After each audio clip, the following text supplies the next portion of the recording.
தாழ்மைக்கும் கீழ்ப்படிதலுக்கும் முன்மாதிரியான ஆண்டவராகிய இயேசு கிறிஸ்துவின் நாமத்தில் உங்கள் யாவருக்கும் என்னுடைய அன்பான வாழ்த்துக்கள். இன்றைய தியானத்தின் தலைப்பு, கீழ்ப்படிதல் ஒரு வழிச்சாலையா? Is obedience one way? வாசிக்க வேண்டிய பகுதி 1 பேதுரு 2 அத்தியாயம் 13 முதல் 21. நீங்கள் மனுஷருடைய கட்டளைகள் யாவற்றிற்கும் கர்த்தர் நிமித்தம் கீழ்ப்படியுங்கள். மேலான அதிகாரமுள்ள ராஜாவுக்கானாலும் சரி, தீமை செய்கிறவர்களுக்கு ஆக்கினையும் நன்மை செய்கிறவர்களுக்கு புகழ்ச்சியும் உண்டாகும்படி அவனால் அனுப்பப்பட்ட அதிகாரிகளுக்கானாலும் சரி கீழ்ப்படியுங்கள். நீங்கள் நன்மை செய்கிறதுனாலே புத்தியீன மனுஷருடைய அறியாமையை அடக்குவது தேவனுடைய சித்தமாயிருக்கிறது. சுயாதீனம் உள்ளவர்களாயிருந்தும் உங்கள் சுயாதீனத்தை துர்க்குணத்திற்கு மூடலாக கொண்டிராமல் தேவனுக்கு அடிமைகளாயிருங்கள். எல்லாரையும் கனம் பண்ணுங்கள். சகோதரரிடத்தில் அன்பு கூறுங்கள். தேவனுக்கு பயந்திருங்கள். ராஜாவை கனம் பண்ணுங்கள்.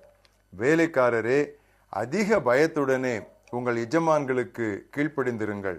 நல்லவர்களுக்கும் சாந்த குணமுள்ளவர்களுக்கும் மாத்திரமல்ல, முரட்ட குணமுள்ளவர்களுக்கும் கீழ்ப்படிந்திருங்கள்.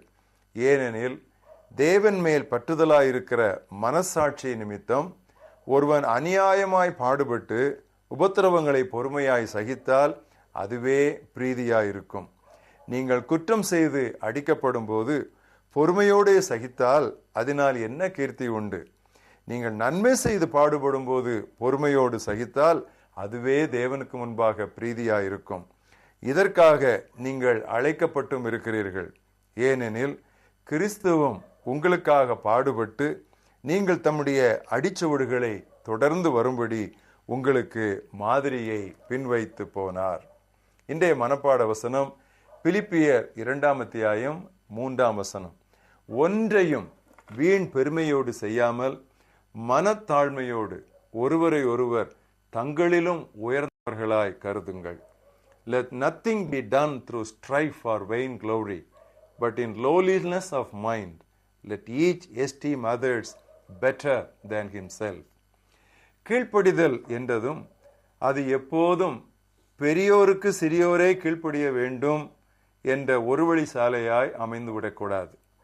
அப்போஸ்தலன் பேதுரு இப்படி சொல்லுகிறார், நீங்கள் எல்லாரும் ஒருவருக்கொருவர் கீழ்ப்படிந்து மனத்தாழ்மையை அணிந்து கொள்ளுங்கள். மூத்தவருக்கு கீழ்ப்படிவதை விட இளையவருக்கு கீழ்ப்படிய அதிக முதிர்ச்சி தேவை.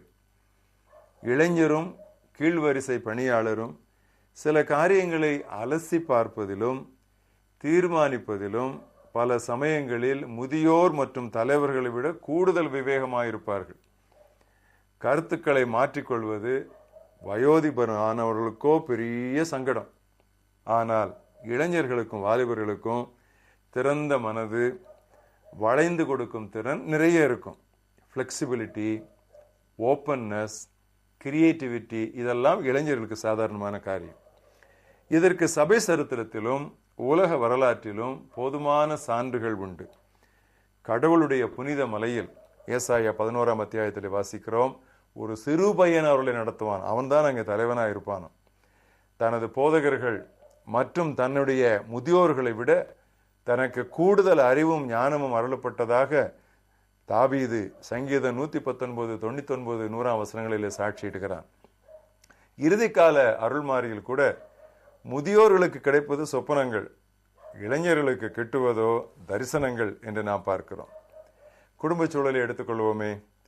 ஏதோ ஒரு சூழலில் பிள்ளைகள் சொல்லுகிறபடி செய்வதை பெற்றோர் மதிப்பு குறைவாக எண்ண வேண்டிய அவசியம் இல்லை.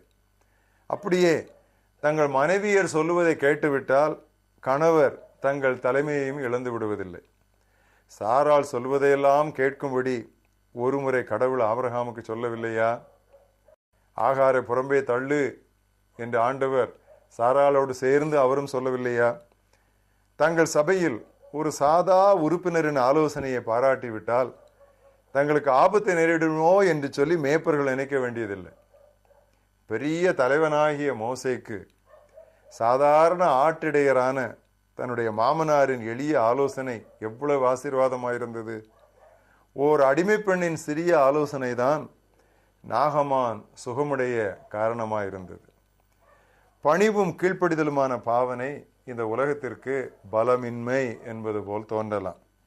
ஆனால் இயேசு சொன்னது, சார்ந்த குணமுள்ளவர்கள் பாக்கியவான்கள், அவர்கள் பூ உலகை சுதந்தரிப்பார்களாம். Meekness is not weakness. மனத்தாழ்மையுடன் நாம் ஒருவரை ஒருவர் நம்மிலும் உயர்ந்தவர்களாக கருத வேண்டும். ஒவ்வொரு கட்டத்திலும் கிறிஸ்து தமது தந்தைக்கு அவ்வளவு பணிவுடன் கீழ்ப்படிந்ததாலேயே அவர் உன்னதங்களிலெல்லாம் உன்னதத்திற்கு அவர் உயர்த்தப்பட்டார். நமக்கு தெரிந்த ஒரு வசன பகுதியை வாசிக்கிறேன். பிலிப்பியர் 2:3 வாசிக்கிறேன். ஒன்றையும் வாதினாலாவது வீண் பெருமையினாலாவது செய்யாமல் மனத்தாழ்மையினாலே ஒருவர் தங்களிலும் மேன்மையுள்ளவர்களாக எண்ணிக்கொள்ளுங்கள். இயேசு கிறிஸ்து தேவனுடைய ரூபமாயிருந்தும் தேவனுக்கு சமமாயிருப்பதை கொள்ளையாடின பொருளாக எண்ணாமல் தம்மை தாமே வெறுமையாக்கி அடிமையின் ரூபம் எடுத்து மனுஷ சாயலானார். அவர் மனுஷ ரூபமாய் காணப்பட்டு மரண பரியந்தம், அதாவது சிலுவையின் மரண பரியந்தமும் கீழ்ப்படிந்தவராகி தம்மை தாமே தாழ்த்தினார். ஆதலால் தேவன் எல்லாவற்றுக்கும் மேலாக அவரை உயர்த்தி இயேசுவின் நாமத்தில் வானோர் பூதலத்தோர் பூமியின் கீழானருடைய முழங்கால் யாவும் முடங்கும்படிக்கும் பிதாவாகிய தேவனுக்கு மகிமையாக இயேசு கிறிஸ்து கர்த்தர் என்ற நாவுகள் யாவும் அறிக்கை பண்ணும்படிக்கும் எல்லா நாமத்திற்கும் மேலான நாமத்தை அவருக்கு தந்தருளினார். கீழ்ப்படியாதவர்களை நீதிமான்களுடைய ஞானத்திற்கு திருப்பி உத்தமமான மக்களை கர்த்தருக்கு ஆயத்தப்படுத்துவதே கிறிஸ்துவின் வருகைக்கு முன்னோடிகளாகிய நமது பணியாக இருக்கட்டும். கண்கண்ட மனிதனுக்கு கீழ்ப்படியாதவன் கண்காணா மகிமனுக்கு கீழ்ப்படிவது எப்படி? கடவுளுக்கு கீழ்ப்படுகிறேன் என்று சொல்லியும் சக மனிதருக்கு கீழ்ப்படியாதவன் எத்தன்? நேர்மை அவனிடத்தில் இல்லை. He who says that he obeys God but does not obey his fellow man is a crook. Sincerity is not in him. இதுவே கீழ்ப்படிதலின் மறுபுறம். ஜெபிப்போம். ஆண்டவரே, உம்முடைய குமாரனாகிய இயேசு கிறிஸ்துவின் மூலமாக தாழ்மை என்றால் என்ன, கீழ்ப்படிதல் என்றால் என்ன, அடிபணிதல் என்றால் என்ன என்று எங்களுக்கு தெளிவாக நடைமுறையில் நீர் கற்றுக் கொடுத்ததற்காக உமக்கு நன்றி சொல்லுகிறோம். இயேசு கிறிஸ்துவின் பணிவான, தாழ்மையான, கீழ்ப்படிதலான வாழ்க்கைக்காக ஆண்டவரே நாங்கள் உமக்கு நன்றி சொல்லுகிறோம். கிறிஸ்து இயேசுவில் இருந்த அந்த சிந்தையே எங்கள் ஒவ்வொருவரிலும் இருக்க வேண்டும் என்று உம்முடைய வசனம் எங்களை அறைகூவி அழைக்கிறது. கர்த்தாவே, அவர்களையும் இவர்களையும் பார்ப்பதை நிறுத்தி உம்முடைய குமாரனாய் இயேசுவை மாத்திரம் பார்த்து அவரை போலவே எங்களுடைய வாழ்க்கையை நாங்கள் அமைத்துக் கொள்ள எங்களை உந்தி தள்ள வேண்டும் என்று ஜெபிக்கிறோம்.